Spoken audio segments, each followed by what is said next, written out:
Hi. Today I have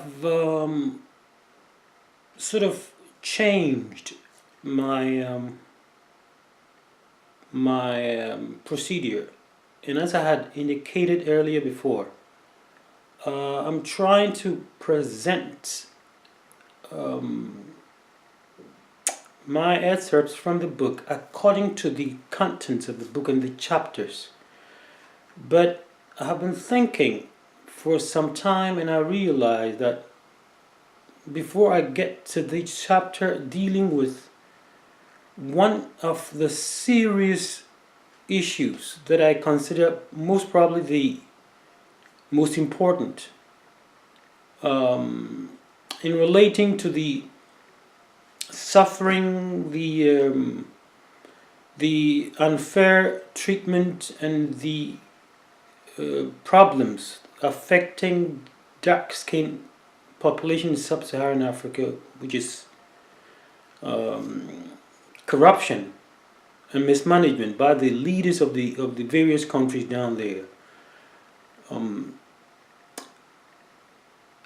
I find it necessary to bring it to the forefront because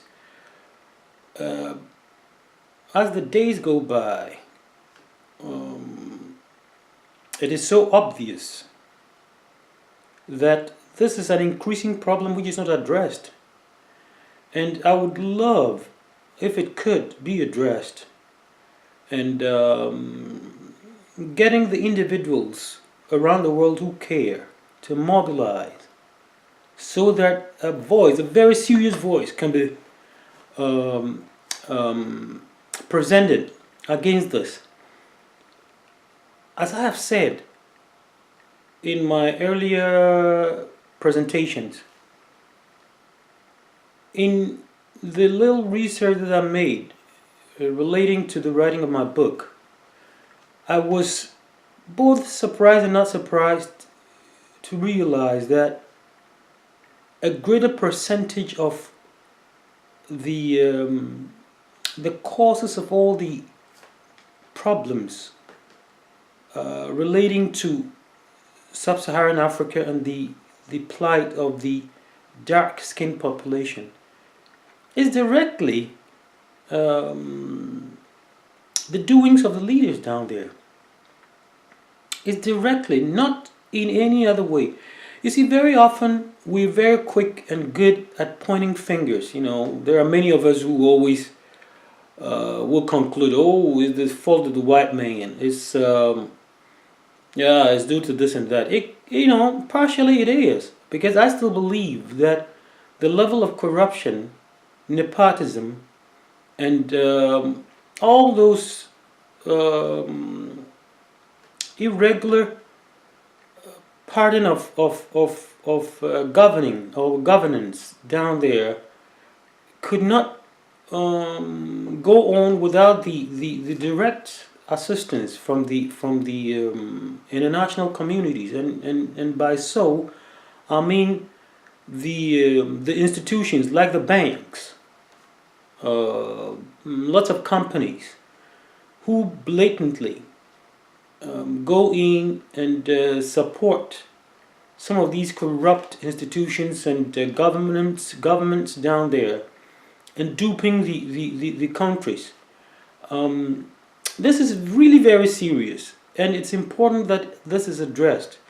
And that is one of the reasons why I find it necessary to put or take up this issue right here, right now, before. It seems to me that the various communities down in sub-Saharan African countries have accepted this form of mismanagement and corruption. It is not like the leaders are hiding their level of corruption. It's not like that. In trying to elaborate, I'm going to use my own country, Ghana, as an example. That of late, when you go to a country like Ghana, you would not go by in anything you do relating to life down there. If you want to consult with something in the field of health, agriculture,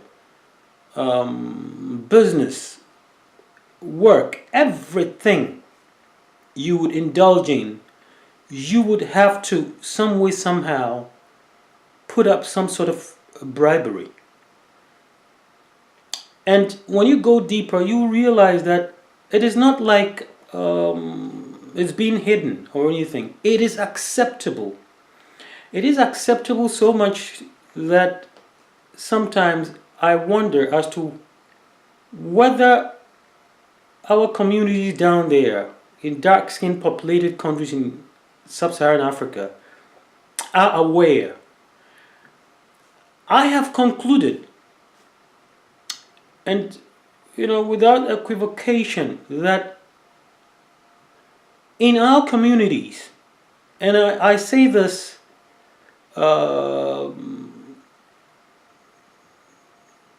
knowing very well that I am one way or the other presenting this against my own norms. In other words, I do not think that it is fair for any form of generalization, but I'm going to allow myself to do this.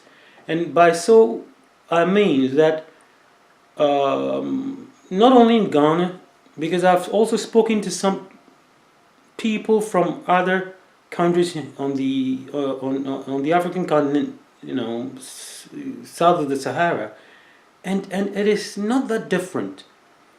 And I want you to hear this.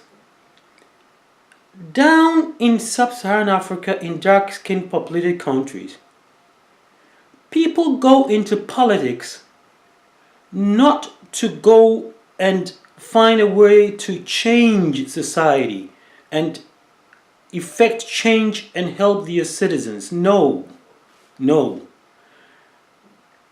By writing this book, or by researching, to write this book, I found out that it is a pattern that people go into politics to enrich themselves.